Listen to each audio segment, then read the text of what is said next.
Полиция қоғам айнасы. Бұл мамандық иелерінің абыройы мен беделі тікелей ел сенімімен өлшенеді. Есенсізбе көрермен, эфирде сақшымен сырласу бағдарламасы. Бүгін бізде қонақта Атырау облысы полиция департаменті анықтау басқармасының бастығы, полиция полковнигі, ішкі істер органдарының үздігі, құрмет грамотасының иегері Ертас Бейсенғалиев Хаберұлы. Сәлеметсіз бе?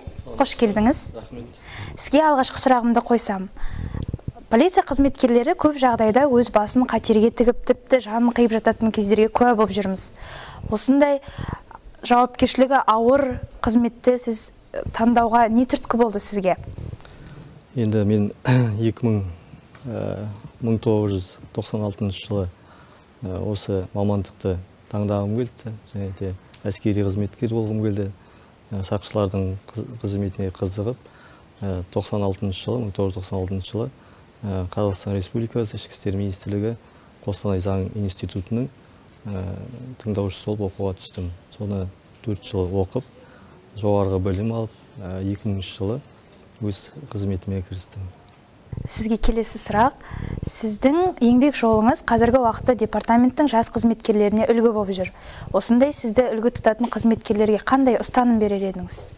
Енді жаңа айтып кеткенде 2000 жылы Қостанай заң институтын бітіріп келгеннен кейін өзім еңбек жолын Атырау қалалық полиция басқармасының тергеушісі ретінде бастадым. Содан бері енді бүгін міне 21 жыл болған екен тергеу саласында қызмет етіп жатқанмын. Енді тергеуші болу үшін адам өзі дайын болу керек, мінезі болу керек, жаңа адамдардың құқықтарын қорғай білу керек. Адамдардың, мысалы, құқық бұзушылардың әрекетіне дұрыс баға беріп білу керек. Сондықтан енді біздер кезінде бітіріп келгеннен кейін өзіміздің ұстаздарымыз сол кезде айтатын, өзің еңбегіңе адал бол, беделді бол, кейін бедел өзіңе қызмет етеді деп. Сол сияқты енді жас мамандарға айтарым, беделге жұмыс жасап, отан алдында берген анттарын дұрыс атқаруды ұсынар едім. Өте керемет жауап. Әрине, сіздің қызметіңіз жүгі ауыр, жауапкершілікті талап ететін, қатал тәртіпті ұстанатын қызмет. Дегенмен де ішкі істер органдарында қызмет ететін қызметкерлер де адам. Сондықтан сіздің осындай қызығы мен шыжығы мол қызметте басыңыздан небір қызықты оқиғалар өткен болар. Солардың бірімен бөлісе аласыз ба? Енді бірінші қызық деп, бірінші қылмыстық істі қолыма алғаннан бастап айтуға болады. Енді ол қылмыстық істі қолыма алғаннан кейін өзім оқып келген, 4 жыл оқып келген мамандығымды ары қарай атқара аламын ба деген қорқыныш сезім пайда болды. Соның ішінде енді ұстаздарымыз енді бірінші қылмыстық істі алып әлі есімде. Сол кезде Атырау қалалық полиция басқармасынан тергеуші лауазымына тағайындалғаннан кейін істі беріп, мына істі осы кешке шейін атқарып кел деген тапсырма алдым өзім басшымнан. Сол кезде шығып, өзім оқиға болған жерге дейін, ол кезде көлік жоқ, өзіңіз білесіз, 2000 жылдар. Содан жаяу бардым жаңа оқиға болған жерге. Қазір енді ойлап қарасам, қазір көлікпен сол жерді жүріп өтсем, 8 шақырым жаяу жүрген екен. Сол жерге барып, оқиға орнын сызып, жауаптарын алып, сол басшымның ең бірінші берген тапсырмасын атқарып келдім. Кеше ғана ішкі істер министрі Ерлан Заманбекұлы Тұрғынбаев өз кездесуін өткізді, халықпен онлайн форматта өтті, оны барлығымыз көрдік, тамашаладық. Сол министр айтып өткен ақпараттардың ішінде полицейлердің киім үлгісіне өзгерістер керек деген айтылды мәселе. Бұл мәселе тіпті қоғамның да қызу талқысына түскен болатын. Ал осы турасында сіздің пікіріңіз қандай болмақ? Сіз жалпы форманы қанша жыл кидіңіз және полицейлердің киім үлгісіне өзгерістер қажет деп санайсыз ба? Енді жаңа өзім айтып кеткендей, 96 жылдан бері енді осы полиция формасын киіп келе жатырмын. Енді бүгін 25 жыл осы форманы киіп келе жатыр екенмін. Енді министріміз Ерлан Заманбекұлының айтқан саясатына келсем, өте жақсы айтылған. Өйткені біз қоғамымыз дамып жатыр, күнде жаңа өзгерістер болып жатыр. Сондықтан полиция қызметкері қазір халыққа жақын. Сондықтан форма үлгілері өзгеру керек деп ойлаймын. Оның үстіне біздерде бұл формаларды өзіміз көрдік, европалық стильде жасалған. Енді біздің еліміз дамып жатыр. Бізге кейде сырт елден келетін азаматтар көп. Сондықтан халыққа жақын полиция болғандықтан бұл үлгі дұрыс деп ойлаймын.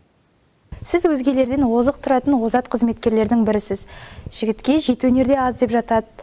Сіздің көпшілік білмейтін қандай өнеріңіз бар? Көпшілік білмейтін ешқандай өнерім жоқ. Мен өнерім осы жаңа айтқандай қылмыстық істерге, онда бір өнер деп есептеймін.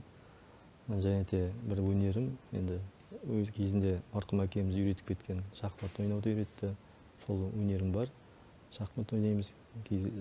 Мысалға, жаңа Қостанай заң институтында оқып жүрген кезде бірнеше сайыстарға қатысып, сол жүлдегерлер алған болатын.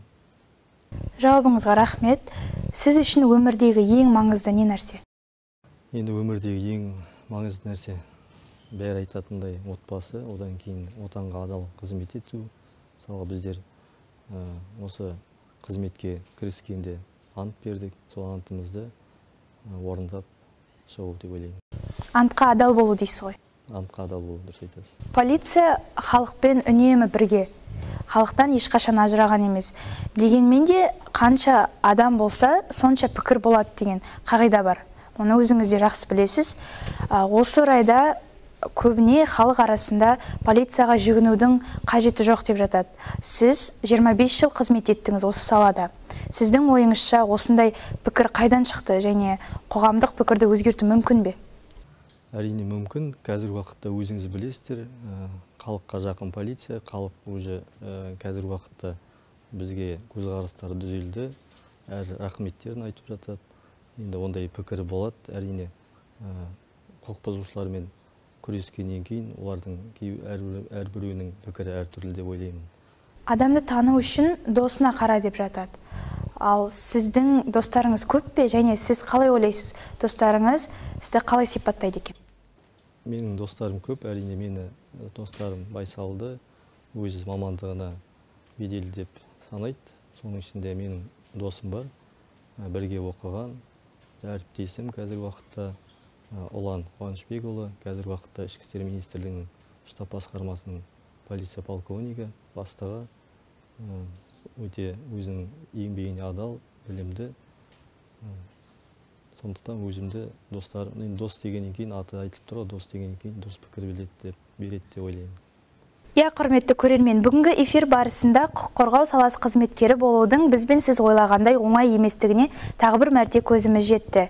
Дегенмен толып жатқан талаппен мызғымас тәртіпке бағынудың арқасында бүгін біздің кейіпкеріміз өзін мықты полицей екенін дәлелдегендей. Өмірде де, өз кәсібінде де жетістікке жеткен тұлғалармен біз қашанда сырласуға дайынбыз. Дегенмен шектеулі уақытпен санасқан дұрыс болар. Олай болса, бүгін бізде қонақта болған Атырау облысы полиция департаменті анықтау басқармасының бастығы Ертас Хабирұлымен өткен сүбелі сұхбатымыз осымен тәмамдалды. Қош, сау болыңыздар.